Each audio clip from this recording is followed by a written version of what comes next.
हाँ तो स्टूडेंट्स, पिछली क्लास में आप लोग पढ़ रहे थे फ्रिक्शन के बारे में, और ये क्वेश्चन मैंने लास्ट कराया था और मैंने बताया था कि फ्रिक्शन जो है वो हमने कंप्लीट कर दिया है। तो आज हम पढ़ेंगे डायनेमिक्स ऑफ सर्कुलर मोशन के बारे में। ये भी लॉज ऑफ मोशन का ही पार्ट है। तो चलिए पढ़ते हैं dynamics of circular motion. Actually kinematics of circular motion तो मैं पढ़ा ही चुका हूं, ठीक है। तो अब हमें पढ़ना है dynamics of circular motion.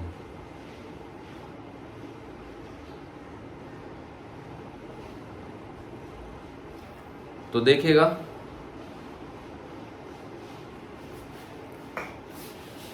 Lecture 18 है ये, 16 तारीख आज।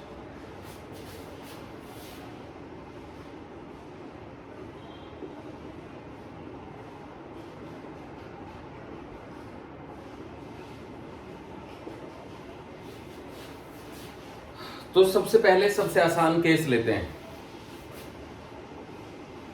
ये एक टेबल है,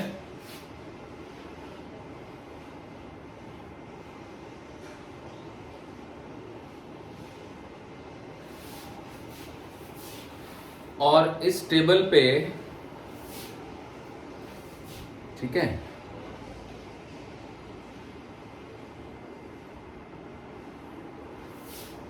इस टेबल पे यहां पे कील है, नेल।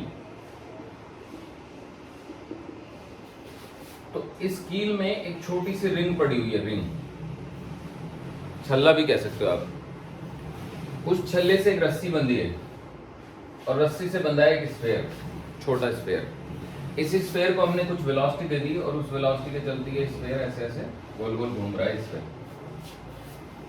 तो अब आप ये समझ लीजिए कि अगर हम स्फेयर को देखें तो स्फेयर पे एक तो नीचे को mg लगेगा फोर्स, एक लगेगा ऊपर को नॉर्मल रिएक्शन, और एक टेंशन लगेगा। तो टेंशन की खास बात है कि ये हमेशा सेंटर की तरफ डायरेक्टेड होगा, यानी जिस समय पे ये बॉल यहाँ है तो उस समय पे इस तरफ है। जब ये यहाँ पहुंच जाएगी बॉल तो टेंशन की डायरेक्शन इस तरफ हो जाएगी। जब ये बॉल यहाँ थी तो टेंशन की डायरेक्शन इस तरफ थी। तो मतलब आप ऐसे समझो जैसे कि ये मेरा हाथ है ना, ऐसे कर लेता हूँ, ज़्यादा बड़ा नहीं। तो टेंशन मेरी तरफ लग रही है, इस पर मेरे हाथ की तरफ है ना। अगर मैं ऐसे करूँगा तो ज़्यादा बेटर है।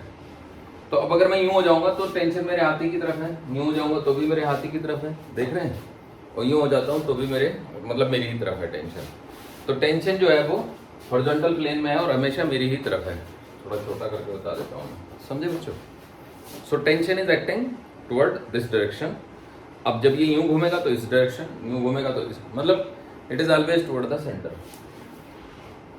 अब क्योंकि वर्टिकल डायरेक्शन में तो इसका कोई मोशन है ही नहीं, तो n माइनस एम जी को तो हम लिख देंगे 0। t जो है वो m इंटू में v स्क्वायर बाई l हो जाएगा। मान लो l जो है वो रस्सी की लंबाई है और v जो है वो इसकी वेलोसिटी है।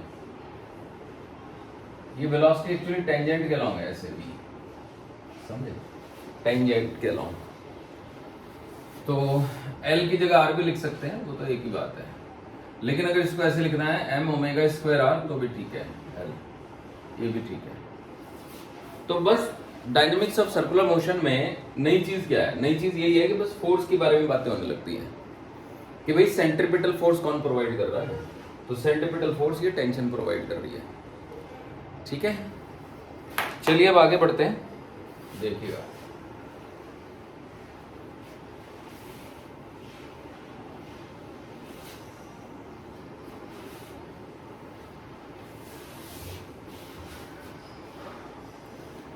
अब मान लीजिए कि यहाँ पे एक पेंडुलम है और ये पेंडुलम बॉब है, तो यहां से ये बंधा हुआ है,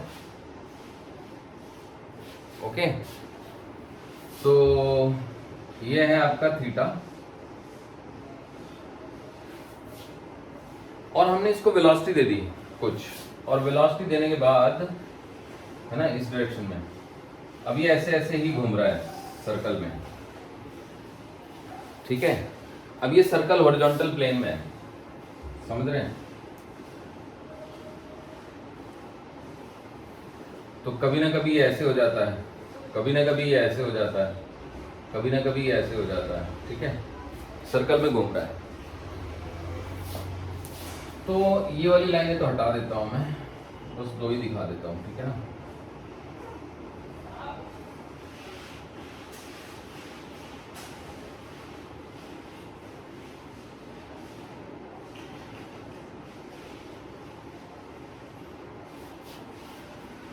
तो अब यहां पे लग गया एमजी,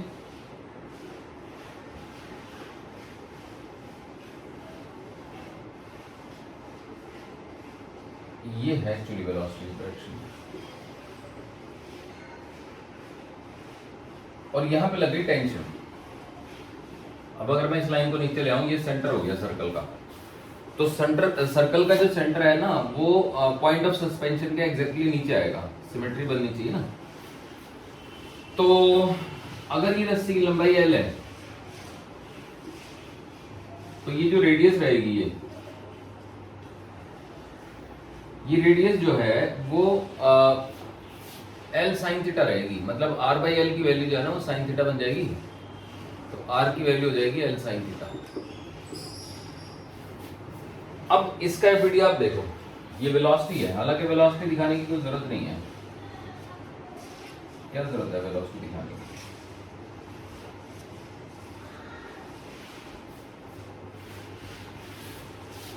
तो ये बॉल हो गई,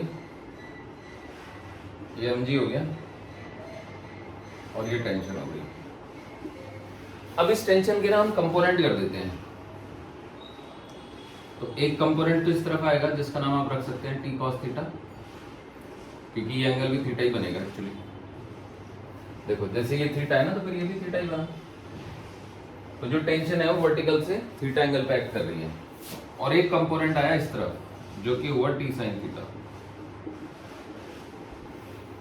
अब जो टी कॉस थीटा है वो तो एमजी को बैलेंस कर देगा, तो T cos theta will balance MG, but जो टी साइन थीटा है वो हो जाएगा एम ओमेगा स्क्वायर आर, समझे बच्चों।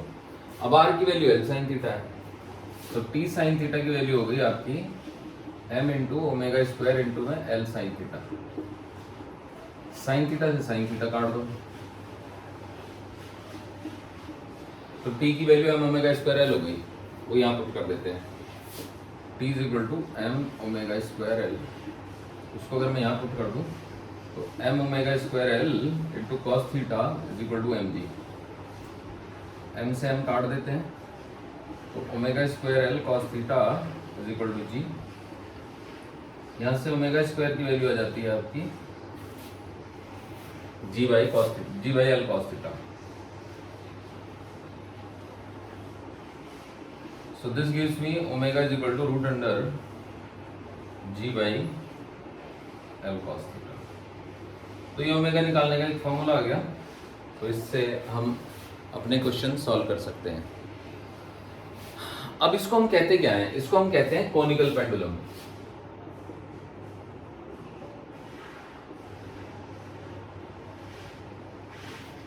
ठीक है, so this is known as conical pendulum, concept of conical pendulum.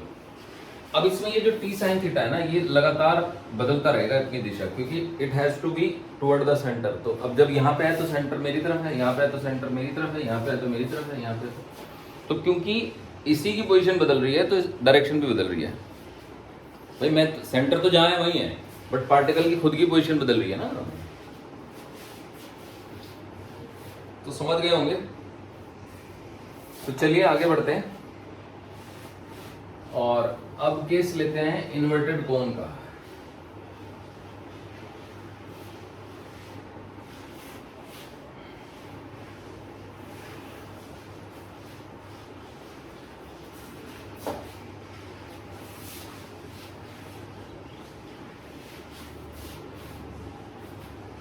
देखिए ये एक इन्वर्टेड कोन है,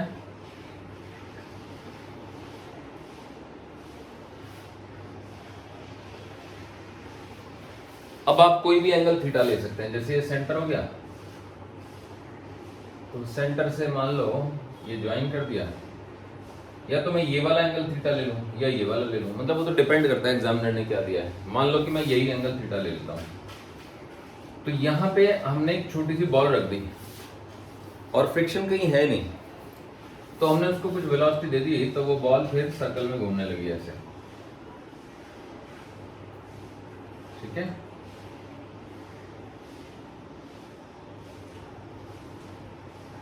तो the ball is moving in a circle. अब यहां पे इसकी वेलोसिटी हो गई है। अब जो सर्कल का सेंटर है वो वर्टेक्स से हाइट पे है, तो मान लीजिए हमें एच में और वी में रिलेशन ढूंढना है, ठीक है। तो हम ढूंढ सकते हैं। तो देखो ये एक तरीके से इंक्लाइन प्लेन ही तो हो गया थीटा एंगल का, समझे। और क्योंकि सर्कल में घूम रहा है तो इसका हॉरिजॉन्टल डायरेक्शन में जो है वो क्या कहते हैं, एक्सेलरेशन है। तो इस पे एक फोर्स लगेगा एन और एक लगेगा एम जी। अब याद रखिएगा हमें एन को रिजॉल्व करना पड़ेगा, क्योंकि एक फोर्स तो इस तरफ है ना, जिस तरफ एक्सेलरेशन होता है उस तरफ फोर्स के कंपोनेंट होने चाहिए। तो अगर मैं ये वाला एंगल देखूं, देखो ये थीटा है तो ये 90 माइनस थीटा है, ये 90 है तो फिर ये थीटा है। तो एन का एक कंपोनेंट आएगा इस तरफ जिसका नाम होगा एन कॉस थीटा। एन को ही रिजॉल्व करना है, समझ रहे हो बच्चों। और एन का एक कंपोनेंट आएगा इस तरफ जिसका नाम होगा एन साइन थीटा। क्योंकि पार्टिकल जो है वो हॉरिजॉन्टल सर्कल में घूम रहा है तो उसका एक्सेलरेशन सेंटर की ओर है, तो सेंटर तो मतलब हॉरिजॉन्टल एक्सेलरेशन है इसका, because this is the centripetal acceleration, समझ रहे हो। तो सेंट्रीपिटल एक्सेलरेशन हॉरिजॉन्टल है, तो हमें फोर्सेस को हॉरिजॉन्टल और वर्टिकल डायरेक्शन में ही रिजॉल्व करना पड़ेगा। तो एन नहीं था हॉरिजॉन्टल या वर्टिकल, तो उसी को तोड़ना पड़ा, एम जी को तोड़ने की जरूरत नहीं है।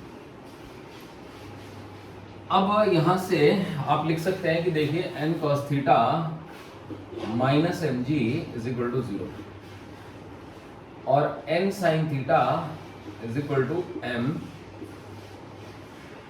ओमेगा स्क्वायर आर, समझे बच्चों।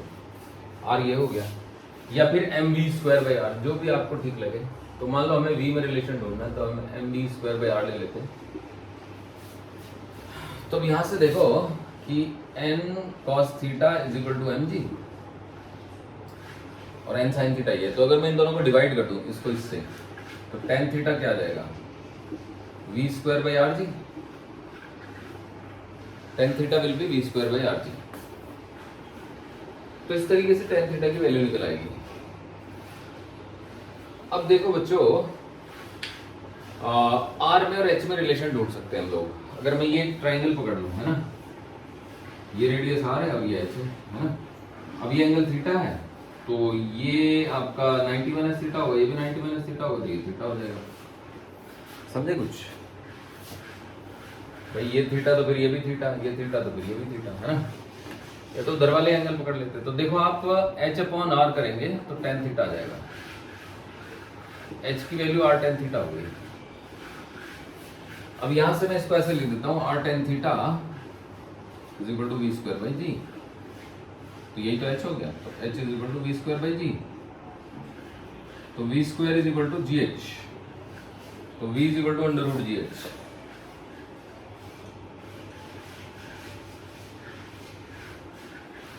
तो ये हमारा रिलेशन आ गया। अब आप कहेंगे कि सर क्या ऐसा नहीं हो सकता कि हम एम जी के कंपोनेंट कर लें। तो कर तो सकते हैं, बट उससे थोड़ा लेंथी हो जाएगा क्वेश्चन। लेकिन फिर ना हमें इसके फ्रेम में आना पड़ेगा, क्योंकि रुके हुए पार्टिकल पे तो हम किसी के भी जिस मर्जी के कंपोनेंट कर लें, उसमें कोई दिक्कत नहीं है। तो देखो बताता हूं मैं।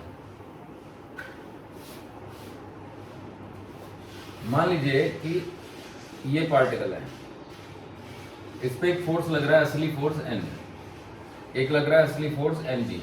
एम जी के कंपोनेंट करने हैं, चलो कर लेते हैं। तो ये होता है एम जी का component m g sine theta, और ये होता है एम जी कॉस थीटा। ठीक है बच्चों, ऐसा तो होता ही है। ये अब हम इसी के फ्रेम में चले जाते हैं। जब हम इसके फ्रेम में चले जाएंगे तो एक सूडो फोर्स फील करेगा वो इस तरफ, जिसकी वैल्यू होगी m we square by r. Pseudo force, centrifugal force. अब क्योंकि ये एंगल थीटा ही है तो इसके कंपोनेंट इस तरफ हो जाएगा। बस मैं कंपोनेंट ही लिख देता हूँ, ठीक है ना। तो इसका एक कंपोनेंट हो जाएगा इधर को m we square by are into में कॉस थीटा, और एक हो जाएगा इधर को जो कि हो जाएगा m we square by are into में साइन थीटा। अब आप कर सकते हो बैलेंस, कोई दिक्कत नहीं है। अब वही आंसर आ जाएगा, लेकिन ये लंबा पड़ेगा, देख रहे हो। तो this is equal to this, क्योंकि तो इसके फ्रेम में ही आ गया ना, ये तो स्टेशनरी है, तो कोई भी स्टेशनरी चीज पे तो आप फोर्सेस को बैलेंस कर ही सकते हो। फ्रेम में चले गए तो स्टेशनरी हो गया, अब आप किसी भी डायरेक्शन में फोर्सेस को बैलेंस कर दो, कोई दिक्कत नहीं है, ठीक है। तो ये इज इक्वल टू ये, तो m we square by r sine theta cos theta is equal to M g into में साइन थीटा। अच्छा, ये तो आसानी से ही आ गया है ना, देखो एम से एम कट गया, तो ये आ गया V square by are G is equal to tan theta, आ गया बच्चों आसानी से। V square is equal to G into में R tan theta, R tan theta क्या है, एच है, तो V square is equal to G H, तो बस v is equal to under root G H. अगर हमें n निकालना है तो ये दोनों को ऐड करेंगे, तो n की वैल्यू आ जाएगी हमारी m we square by r sine theta plus m g cos theta plus m g into cos theta. V square की वैल्यू डाल दो आप, ये g r tan theta, n की वैल्यू हो गई m इंटू में g r tan theta into में sine theta divide by r से आर कट गया, प्लस एम जी इंटू में कॉस थीटा, तो m g we can take common, M G common, तो ten theta into sine theta ये हो जाता है sine square theta by cos theta और प्लस कॉस थीटा, तो अब हम एलसीएम ले लेंगे तो ये कॉस स्क्वायर हो जाएगा, तो फाइनली आंसर आ जाएगा m g by cos theta. तो वो उससे तो डायरेक्ट ही निकल रहा था, क्योंकि जब हमने n के कंपोनेंट करे थे तो हमने सीधा नहीं लिख दिया था भाई n cos theta is equal to mg, याद है, तो उससे तो फटाक से निकल गया था mg बाई cos थीटा। तो कहने का मतलब अगर आपको सॉल्व करना है कि आप चाहते हो कि आप किधर भी रिजॉल्व कर लो, तो फिर आप उसके फ्रेम में आ जाओ, सूडो फोर्स ले लो। देखो इसके फ्रेम में आ जाएंगे ना, तो एक तो लग जाएगा mg असली वाला फोर्स, एक लग जाएगा pseudo force mv square by r, और एक लग जाएगा असली फोर्स n। अब क्योंकि आप इसी के फ्रेम में आ गए तो फोर्सेस को आप जैसे मर्जी तोड़ दो, ठीक है। अगर आप इसको वर्टिकल हॉरिजॉन्टल तोड़ेंगे तो भी चलेगा, ऐसा कुछ नहीं कि नहीं चलेगा, चलेगा। देखो क्योंकि इसके फ्रेम में आप, तो ये एंगल थीटा होगा, तो n cos theta is equal to mg और n sin theta is equal to mv square by r, कोई दिक्कत नहीं, फिर से मुझे आ गया। फ्रेम में आ जाओ तो फिर आप किसी भी डायरेक्शन में तोड़ दो, लेकिन आप ग्राउंड फ्रेम से कर रहे हो तो आपको फोर्सेस को ऐसे रिजॉल्व करना पड़ता है कि एक कंपोनेंट जो है ना, मतलब फोर्सेस को एक्शन एक्सेलेरेशन के पैरेलल और परपेंडिकुलर रिजॉल्व करना है। आई होप आप समझ गए। चलिए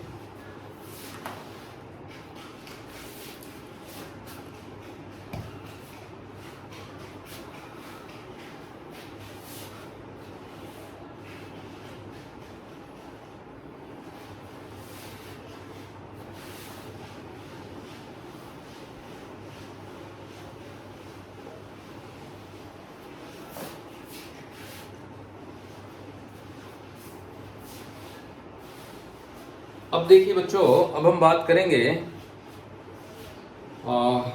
बेंडिंग ऑफ साइक्लिस्ट की।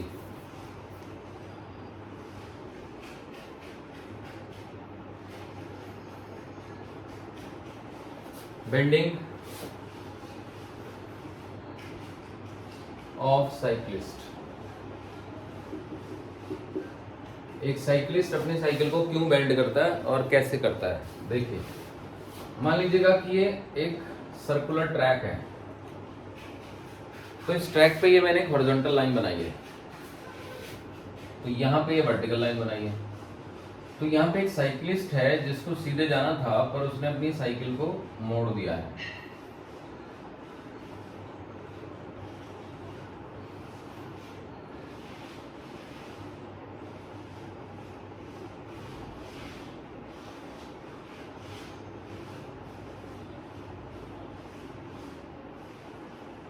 ये वो साइक्लिस्ट है ना, तो इसने अपनी साइकिल को मोड़ दिया है, मतलब झुका लिया है।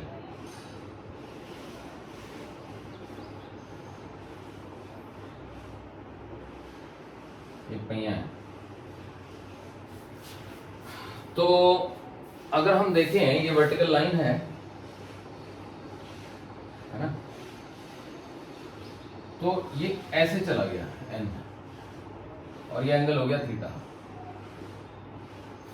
तो एन का वो कंपोनेंट जो काम कर रहा है, एन नहीं, हम इसको आर बोलेंगे, रिएक्शन फोर्स, क्योंकि इसने सरफेस को ना टेढ़ा ही दबाना है, तो इसको रिएक्शन भी टेढ़ी मिलनी है। तो अब इस रिएक्शन फोर्स का एक कंपोनेंट जाना है ऊपर को, जो कि हो जाएगा आर कॉस थीटा, और एक कंपोनेंट हो जाएगा हॉरिजॉन्टल, जो कि हो जाएगा आर साइन थीटा। ठीक है, तो अब अगर ये दो कंपोनेंट हो गए, तो असल में बात ऐसी है कि इस केस में जो रिएक्शन फोर्स है ना, इसको सेंटर ऑफ मास से पास होना पड़ेगा। इस बंदे का जो सेंटर ऑफ मास है रिएक्शन फोर्स में, तो सेंटर ऑफ मास अगर ऐसे है, क्यों होना पड़ेगा? क्योंकि सेंटर ऑफ मास से अगर फोर्स पास हो रहा है तो इसके अबाउट कोई टॉर्क नहीं है, तो कोई ये, ठीक है ना, अपनी एक्सिस पे थोड़ा ही घूम रहा है बंदा, तो सेंटर ऑफ मास पे mg लग गया। तो इस पॉइंट से अगर रिजल्टेंट जा रहा है तो mg का कोई टॉर्क नहीं है, इसका भी कोई टॉर्क नहीं है। इस पॉइंट के अबाउट निकालेंगे तो फिर mg का टॉर्क आ गया, है ना। लेकिन वो जो mg का टॉर्क है वही तो इसको मतलब घुमा रहा है, ठीक है, तो उसमें कोई दिक्कत नहीं है। सेंटर के अबाउट कोई टॉर्क नहीं होना चाहिए भाई, इसके एंगुलर मोमेंटम की डायरेक्शन भी तो बदलनी है ना हमको। हालांकि टॉर्क अभी पढ़ाया नहीं है, तो उसके बारे में ज़्यादा आप सोचो मत, बस आप इतना सोच लो कि जो रिएक्शन फोर्स है वो सेंटर से गुजर रही है, उसके दो कंपोनेंट हो गए, एक आर कॉस थीटा ऊपर को, एक r sine theta horizontal. R sine theta ही नेसेसरी सेंट्रीपिटल फोर्स प्रोवाइड करेगा, तो r sine theta must be equal to m we square by r. छोटा आर ले लेते हैं, नहीं तो फिर आर आर कंफ्यूज हो जाएंगे। R is the radius of circular track of the track, और जो हमारा आर कॉस थीटा है वो mg के बराबर हो जाएगा। अब दोनों को डिवाइड कर देते हैं, तो यहाँ से tan थीटा की वैल्यू आ जाएगी v स्क्वायर बाई आर। तो कितने एंगल पे अब इस साइकिलिस्ट को अपनी बाइक को झुकाना चाहिए वो हमने यहाँ से कैलकुलेट कर लेना है।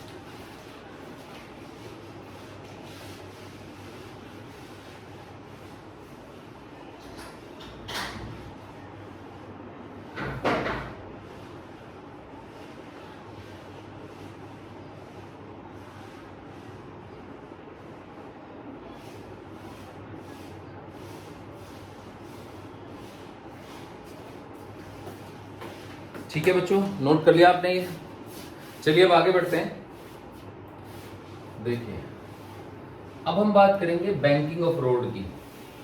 तो अगर बात हो रही है बाइक की, तो बाइक तो झुक सकती है, या साइकिल की, साइकिल तो झुक सकती है। पर अगर कोई कार है तो कार कैसे झुकेगी? कार तो झुकेगी नहीं। तो अगर कार नहीं झुकेगी तो फिर क्या करेंगे हम? तो हम सड़क को झुका देंगे, सड़क को टेढ़ा बना देंगे, ठीक है। तो जब हमने सड़क को टेढ़ा बना दिया तो ये हमारी सड़क ऐसी हो गई।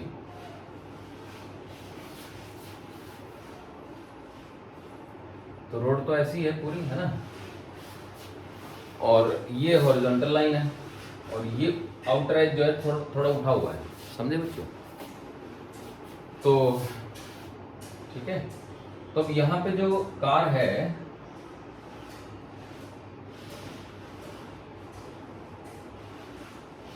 ये कार आगे की तरफ आ रही है और हमने इसका सिर्फ फ्रंट व्यू बनाया है। तो ये एंगल थीटा है। तो अब इस पे भी रिएक्शन फोर्स ऐसे लग जाएगी, इसका नाम तो नॉर्मल रिएक्शन होगा क्योंकि सरफेस पे नॉर्मल लग रही है, ठीक है। तो अभी फिलहाल के लिए हम ये मान लेते हैं कि चलो mg के मतलब फ्रिक्शन के बिना ही हमें इसको सड़क को पार कराना है। तो देखो फिर n का एक कंपोनेंट ले लेंगे m cos थीटा, जो कि mg को बैलेंस कर देगा, और n का एक कंपोनेंट ले लेंगे m sin थीटा, जो कि m v square by r दे देगा। तो tan थीटा जो है वो v स्क्वायर बाई आर हो जाएगा। तो फॉर्मूला वही आ गया। लेकिन आप इमेजिन कर लो कि इसमें फ्रिक्शन भी है, और हमें पता लगाना है कि कितनी मैक्सिमम स्पीड से हम इसको गाड़ी को चला सकते हैं इस इंक्लाइन प्लेन पे। तो find the maximum speed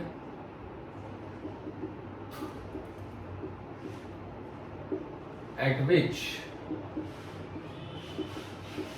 the car can be moved, है ना।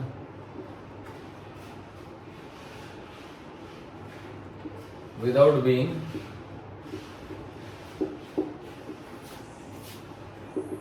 overturned, है ना। कभी कभी बड़ी बड़ी जो गाड़ियां होती है ना, ट्रक वगैरह, वो पलट जाते हैं क्योंकि वो तेजी से मोड़ देते हैं गाड़ी को और फिर वो पलट जाते हैं, समझे बच्चों। तो अब देखिए, अगर आप ज्यादा ही फास्ट मूव कराएंगे तो आपको ज्यादा सेंट्रीपिटल फोर्स चाहिए, तो जो फ्रिक्शन है ना वो मदद ही करने के लिए आएगा, क्योंकि फ्रिक्शन तो चाहता है ना बॉडी फिसले नहीं, ठीक है। तो फ्रिक्शन आपको हेल्प करने के लिए आएगा सेंट्रीपिटल फोर्स प्रोवाइड करने के लिए। तो अब इस डायग्राम को मैं यहाँ पे बना देता हूँ ताकि इजी रहे। ये तो हो गया नॉर्मल रिएक्शन, ये हो गया आपका फ्रिक्शन। अब देखो mg के कंपोनेंट कर लेते हैं। तो mg का एक कंपोनेंट इस तरफ आ जाएगा जिसका नाम होगा mg cos थीटा, और एक कंपोनेंट इस तरफ आ जाएगा जिसका नाम होगा mg sin थीटा। ऐसे ही f का भी एक कंपोनेंट इस तरफ लगने लगेगा,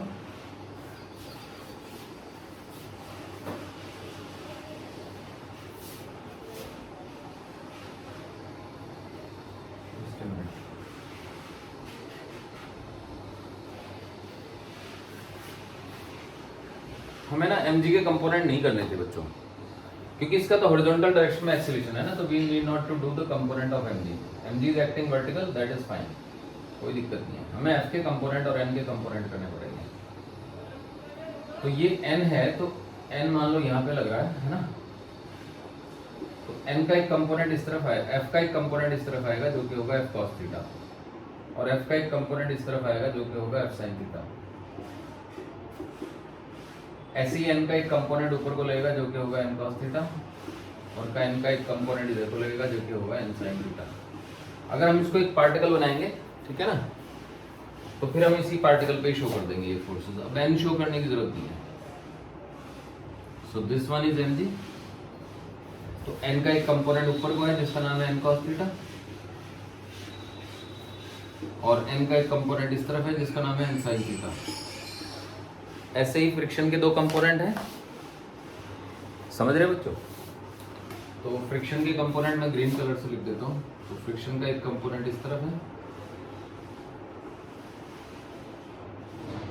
जिसका नाम है f cos थीटा, और फ्रिक्शन का एक कंपोनेंट इस तरफ है जिसका नाम है f sin थीटा, ठीक है बच्चों। अब ध्यान से देखिएगा कि ये दोनों फोर्सेस हॉरिजॉन्टल हैं, सेंटर की तरफ डायरेक्टेड है, क्योंकि अल्टीमेटली तो वो एक हॉरिजॉन्टल सर्कल में ही घूम रही है ना car.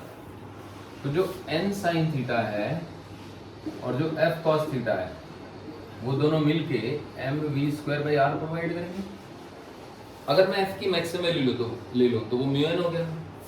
n sin theta plus μn cos theta will be equal to m into में v max का स्क्वायर अपॉन में r, क्योंकि हमने फ्रिक्शन की मैक्सिमम वैल्यू ले ली तो ये मैक्सिमम स्पीड आ गई। ऐसे ही n cos थीटा जो है वो इन दोनों फोर्सेस को बैलेंस करेगा।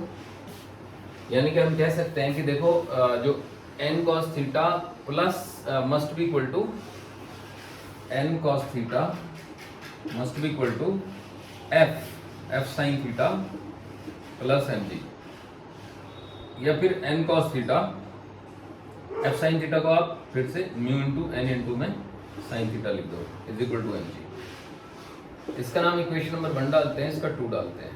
तो 1 को 2 से डिवाइड कर देते हैं। तो देखो n यहाँ है, n यहाँ है, n यहाँ है, n यहाँ है, n कैंसिल हो जाएगा। तो n कॉमन लिया ऊपर से, तो ये बचा sin theta plus mu cos theta, और नीचे से कॉमन लिया n, तो बचा आपका cos theta minus mu sine theta, ये इज इक्वल टू का साइन है। तो देखो ये तो ऊपर आ जाएगा, m कट जाएगा, ये भी m है, ये भी m है। तो v मैक्स का स्क्वायर अपॉन में आ आएगा और g इसके साथ ही मल्टीप्लाई में आएगा। n से n काट देंगे, तो यहां से वी मैक्स का स्क्वायर अपॉन में आर जी की वैल्यू ही आ गई।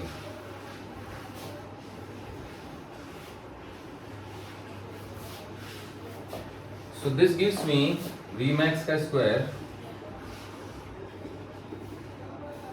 Is equal to are into ji into में sine theta plus mu cos theta divided by cos theta minus mu sine theta.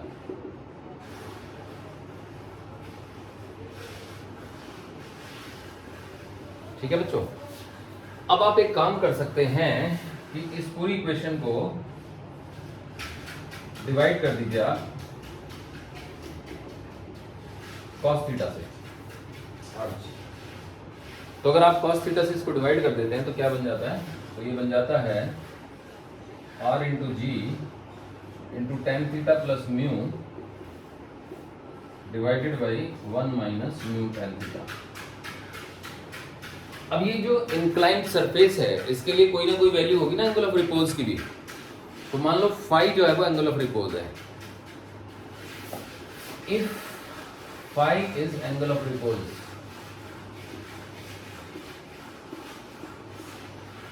तो फाई टेन इनवर्स म्यू हो गया, यानी कि टेन फाई जो है वो म्यू हो गया, यानी म्यू की जगह हम टेन फाई डाल देंगे। तो देखिएगा वी मैक्स का स्क्वायर क्या आ जाएगा, R into ji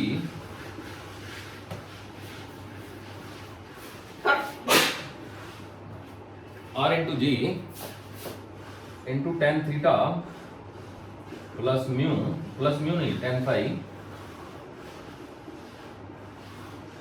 divided by 1 minus tan phi into tan theta. अब ये टेन ए माइनस बी, अब ये टेन ए प्लस बी का फॉर्मूला है बच्चों। तो यहां से हमारे पास वी मैक्स का फॉर्मूला आ गया under the root R G into में टेन थीटा प्लस फाइव। ये फॉर्मूला बन गया हमारा finally. V max is equal to are into ji into में टेन थीटा प्लस फाइव।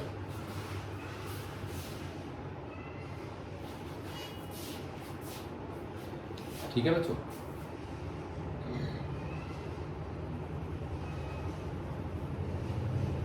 वैसे तो किताबों में ना आपको यही फॉर्मूला मिलेगा।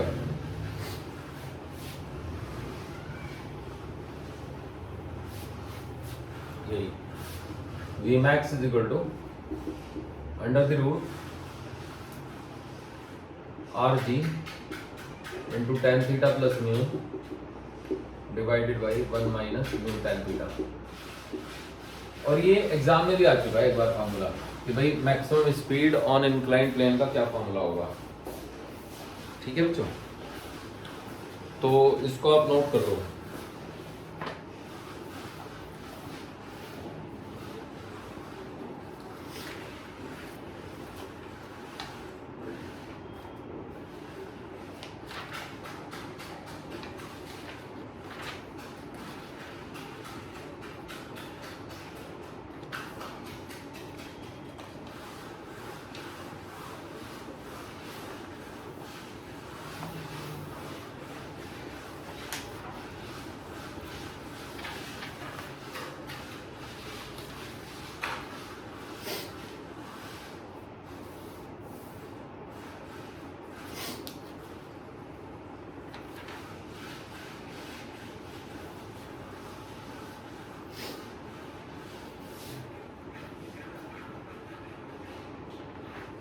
तो चलिए आगे बढ़ते हैं।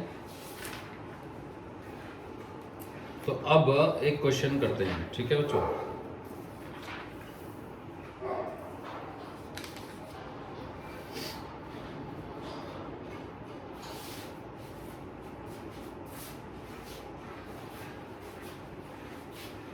मिटा देता हूं मैं ये।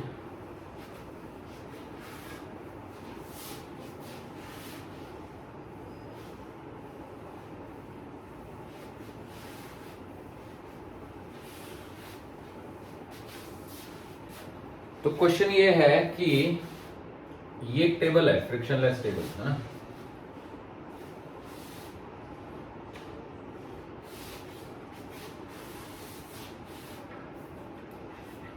यहां पे एक रिंग रखी हुई है, रिंग, और इस रिंग को किसी तरीके से हमने उठा के और इसको ऐसे घुमा दिया और घुमा के यहाँ पे रख दिया रिंग में से।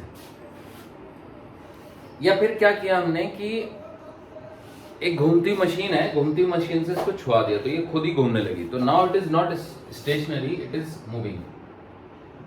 Moving with angular velocity omega, ऐसे से घूम रही है, समझे? ये इसकी एक्सिस ऑफ रोटेशन है। फ्रिक्शन है नहीं, ये फ्रिक्शनलेस सरफेस है, it is a frictionless surface. तो क्वेश्चन ये है कि इसके अंदर टेंशन बताओ कितनी होगी। क्वेश्चन में रीड कर देता हूं। A metal ring of mass m and radius capital R is placed on a smooth horizontal table and is rotating about its own axis in such a way that each part of the ring moves with a speed v. Find tension in the ring. तो speed v दे रखी है, every part is moving with speed v, so we have to calculate tension in the ring.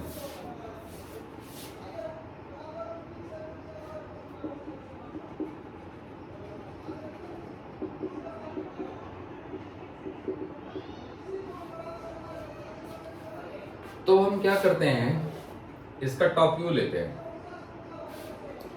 तो top view में मैं इस छोटे से part को कंसीडर करता हूं। सपोज करो कि I consider this part, this small part, green colour से मैंने ले लिया है। ये पार्ट सेंटर पे एक एंगल सबटेंड कर रहा है 2 थीटा, तो ये एंगल भी थीटा हो गया, ये भी थीटा हो गया। अब यहां पे मैंने एक हॉरिजॉन्टल लाइन बनाई, ठीक है? हॉरिजॉन्टल मतलब ऐसे।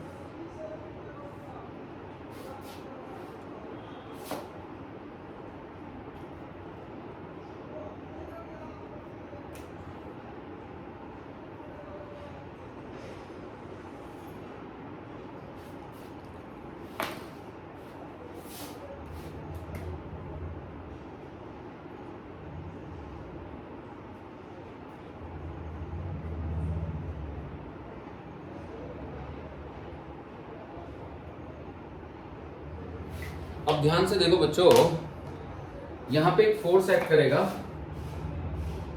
टी फॉर टेंशन, है ना? यहां पे भी एक फोर्स एक्ट करेगा टेंशन।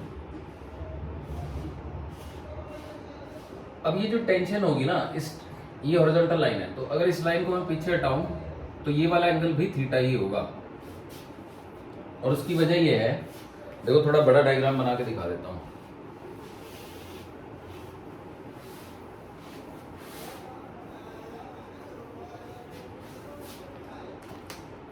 देखिए ये ज़ूम्ड डायग्राम हो गया है ना।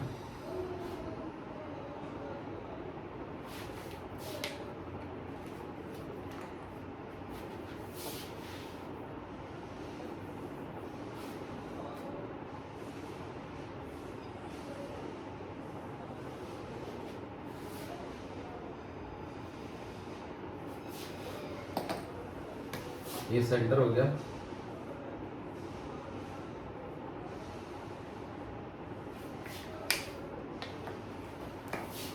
अब देखिए ये टेंशन लग गई ऐसे, यहाँ पे ये टेंशन लग गई ऐसे,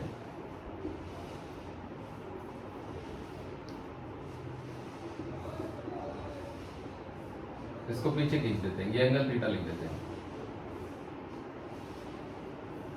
ये वाला एंगल 90 डिग्री है, ये भी 90 होगा, क्योंकि रेडियस जो है वो तो 90 डिग्री का एंगल बनाएगी ना। अब ये एंगल अगर थीटा है तो इस क्वाड्रिलेटरल को देखो, आपका OAB को, OABC को, तो ये एंगल 90 डिग्री, ये भी 90 डिग्री, ये थीटा, तो ये वाला जो एंगल होगा ये 180 माइनस थीटा नहीं होगा। क्यों? क्योंकि 90 प्लस 90 180 हो गया। अब किसी क्वाड्रिलेटरल के चारों एंगल का सम 360 होता है, तो उसमें से दो तो 90 90 हो गए, तो बाकी के दो बचे, उनका सम जो है वो 180 होना चाहिए। तो अगर एक थीटा है तो जो बचा हुआ चौथा है उसकी वैल्यू 180 माइनस थीटा होनी चाहिए। अभी तो स्ट्रेट लाइन ही है, तो ये एंगल थीटा हो जाना चाहिए। सेम वे से हम इसको प्रूव कर सकते हैं, ठीक है? ये एंगल भी थीटा लिया हमने, ये 90 लिया हमने, ये 90 लिया हमने, ये 180 माइनस थीटा हो जाएगा और ये थीटा हो जाएगा, ठीक है? तो अब इस लाइन को पीछे हटाएंगे और इस एंगल को भी थीटा लिख देंगे, ये भी टी हो गया। अब देखो जब मैं टी का कंपोनेंट इस तरफ लूंगा तो ये हो जाएगा टी कॉस थीटा, क्योंकि थीटा है। ऐसे टी का ये कंपोनेंट हो जाएगा टी कॉस थीटा।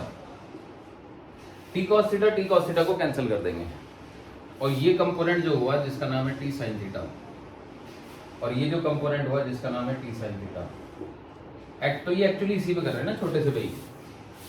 तो इस पे जो दो फोर्स एक्ट कर रहे हैं है ना, वो हो गए 2t sin थीटा। तो वो नेसेसरी सेंट्रीपिटल फोर्स प्रोवाइड करेंगे इसको।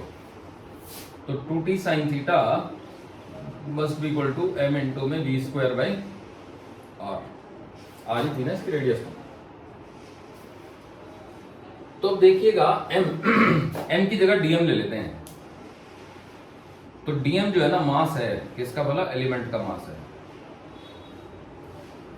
तो मास यानी dm को हम लिख सकते हैं m by 2 pi r into dl। इसको कहते हैं यूनिटरी मेथड, यानी पूरी रिंग का मास m है मान लो,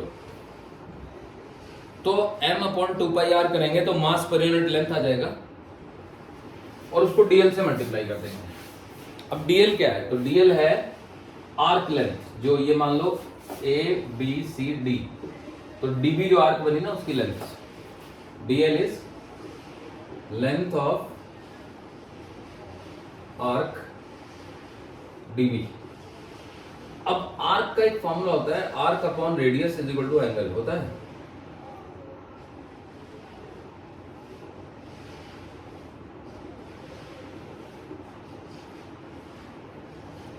तो आर्क इज इक्वल टू हो जाएगा एंगल इनटू रेडियस।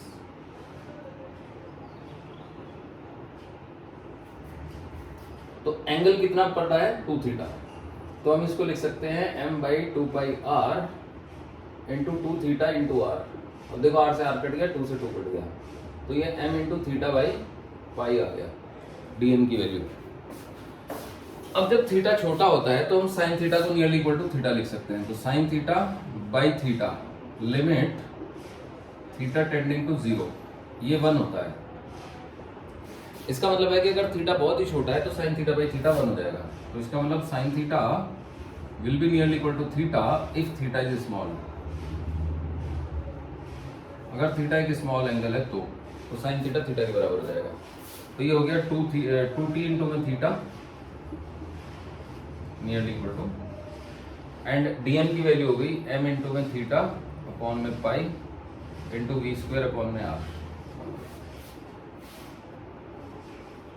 अब देखो बच्चों, थीटा से थीटा कट गया, ठीक है। तो टेंशन की वैल्यू आ गई आपकी m we square by 2 pi r।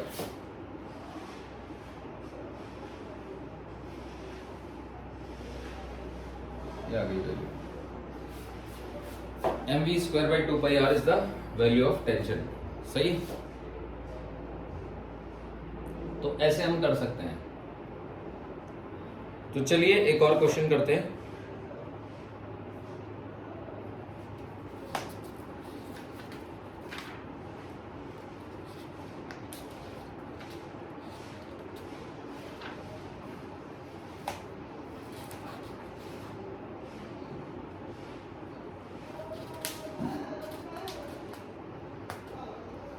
देखो बच्चों, क्वेश्चन क्या है ये नोट कर लीजिए।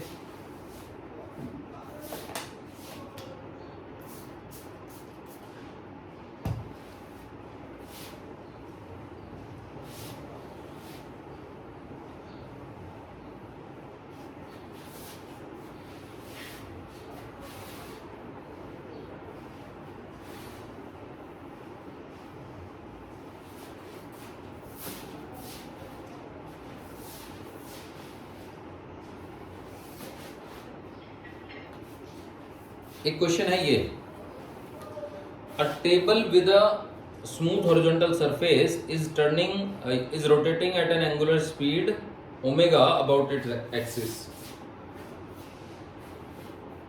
ओके, टेबल जो है वो सर्कुलर टेबल है। A circular table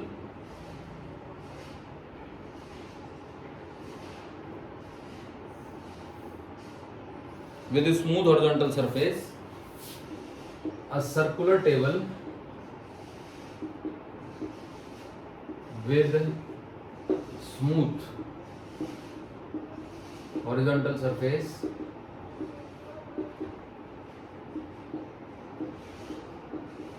is rotating with angular speed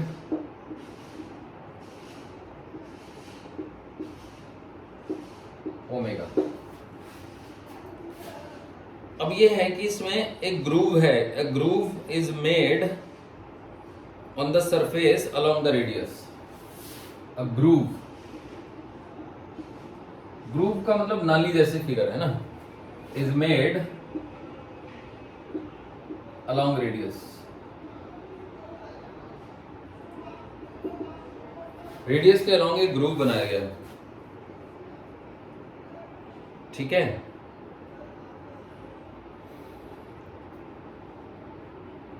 and a particle is placed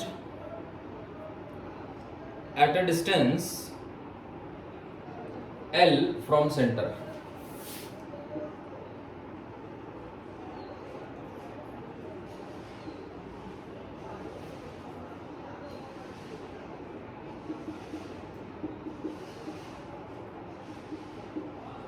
At a distance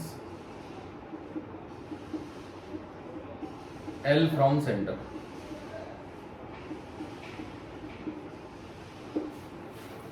आपको फाइंड करना है speed of the particle when it's distance becomes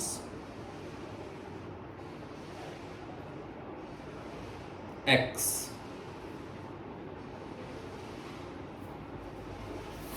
find speed of the particle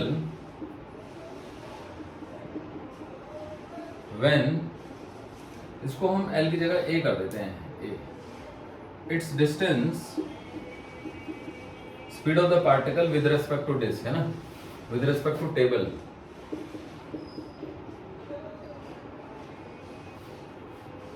table when it's distance becomes x। x बड़ा है a से, ऐसे है question, ठीक है बच्चों। तो देखो ये एक टेबल है, सर्कुलर टेबल, और ये इसका स्टैंड है, सेंटर से जुड़ा हुआ है, और ये ग्रूव है।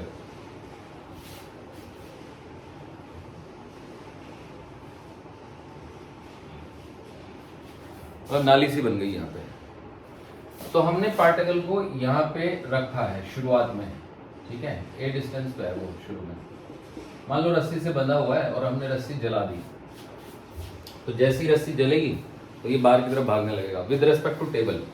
अब टेबल है ओमेगा एंगुलर वेलोसिटी से घूम रही है, समझ रहे हो बच्चों। तो हम टेबल की फ्रेम में चले जाते हैं। तो in the frame of centre of table,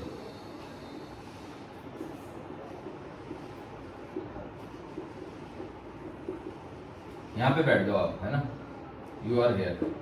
तो आप इसके ऊपर एक सेंट्रीफ्यूगल फोर्स फील करोगे, तो you will experience a centrifugal force, ठीक है। x की जगह मैं l कर देता हूँ, l x को हम एक जनरल डिस्टेंस मान लेंगे। तो मान लो कि किसी डिस्टेंस के बाद ये यहाँ पहुंच गया x डिस्टेंस पे, बाहर भागते भागते, तो ये एक सेंट्रीफ्यूगल फोर्स फील करेगा m² इंटू x। इसके अलावा इस पे mg भी लगेगा नीचे को, इसके अलावा इस पे एक नॉर्मल रिएक्शन भी लगेगा ऊपर को। तो ये जो m²x है ना, ये इधर लग रहा है m²x है ना, ये इसको इसके टेबल के फ्रेम में लेके जाएगा, मूव कराएगा। तो हम लिखेंगे m²x is equal to m into में dv/dt। m से m काट देंगे, तो यहां से आ जाएगा आपका ω²x is equal to dx/dx into dv/dt। dx से मल्टीप्लाई, dx से डिवाइड। तो ये हो गया हमारा ω²x is equal to dx by dt into dv by dx। अब dx बाई dt v हो गया बच्चों, लेकिन ये v वो v से अलग है, ये रेडियल वेलोसिटी है। तो omega square x is equal to v dv by dx।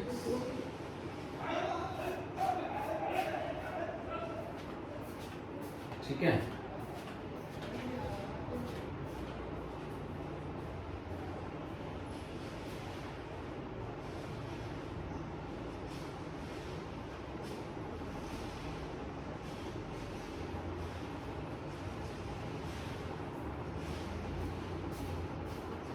तो देखिए बच्चों, इसको हम इधर ले आते हैं। Omega square x into d x is equal to v d we.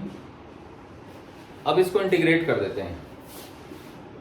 Integration omega square x d x is equal to integration v d v. अब जब x की वैल्यू a थी तो v की वैल्यू 0 थी।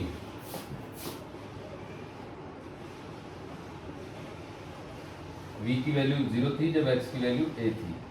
v की value बतानी है जब x की वैल्यू l हो जाती है। तो इसने बोला है पार्टिकल a डिस्टेंस पे है और फिर उसको l डिस्टेंस पे लाना है। तो अब कर देते हैं इसको। तो ये ओमेगा स्क्वायर हो गया, ये एक्स स्क्वायर बाई 2 आ गया, लिमिट आ गई a से लेके l तक। ये b स्क्वायर बाई 2 आ गया, लिमिट आ गई 0 से लेके b तक। 2 से 2 काट देते हैं, यहाँ लिख रहा हूँ मैं। तो ओमेगा स्क्वायर इंटू में l square minus a square and this is equal to v square minus 0 square. So v comes out to be omega under root l square minus a square. तो ये काफी आसान से ही आ गया। ठीक है बच्चों, चलिए आगे बढ़ते हैं।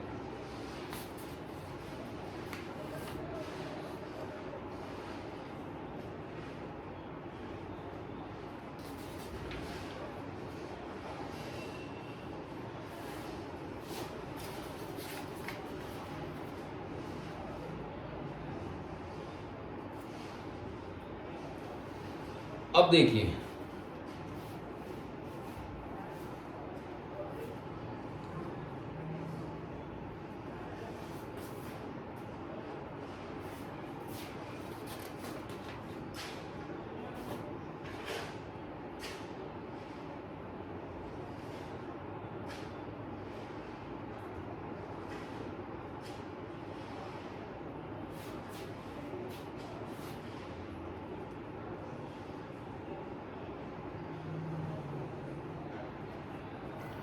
देखो एक क्वेश्चन है, मैं पढ़ के सुना रहा हूं।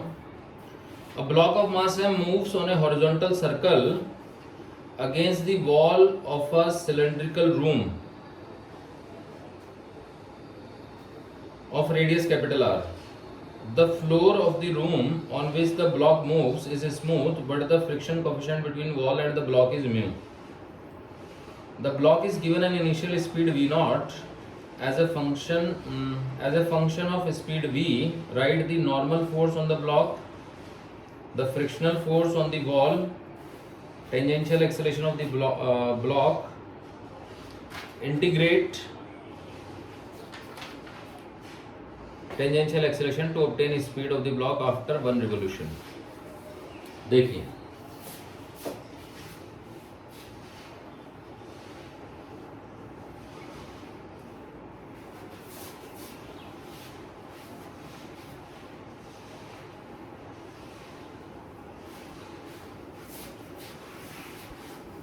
एक सिलिंड्रिकल रूम है।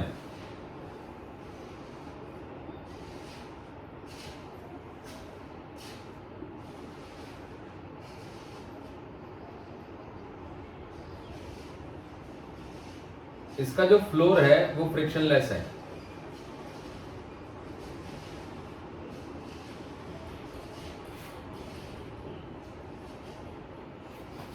ओके, अब यहां पे फ्लोर पे एक ब्लॉक रखा हुआ है ऐसे।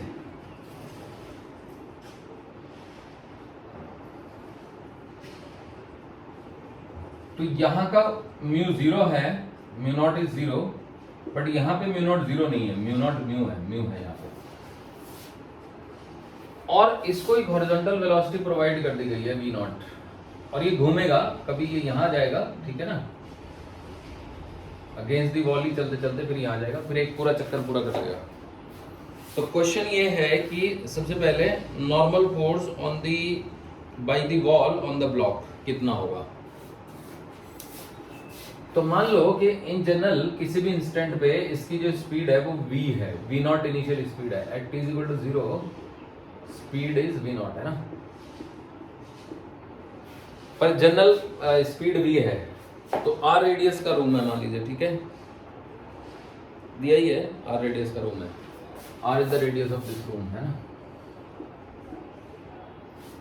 तो अब इस ब्लॉक पे दो नॉर्मल रिएक्शन लगेंगी बच्चों, एक लगेगी वॉल की वजह से जिसका नाम हम n रख देंगे, एक लगेगी फ्लोर की वजह से जिसका नाम हम n नॉट रख देंगे। एक लगेगा mg नीचे को और एक हमें सेंट्रीपिटल फोर्स चाहिए, तो वो हो जाएगा n नॉट माइनस mg को तो हम 0 डाल देंगे और n को हम डाल देंगे m into v square by r, r यहाँ पे रेडियस है।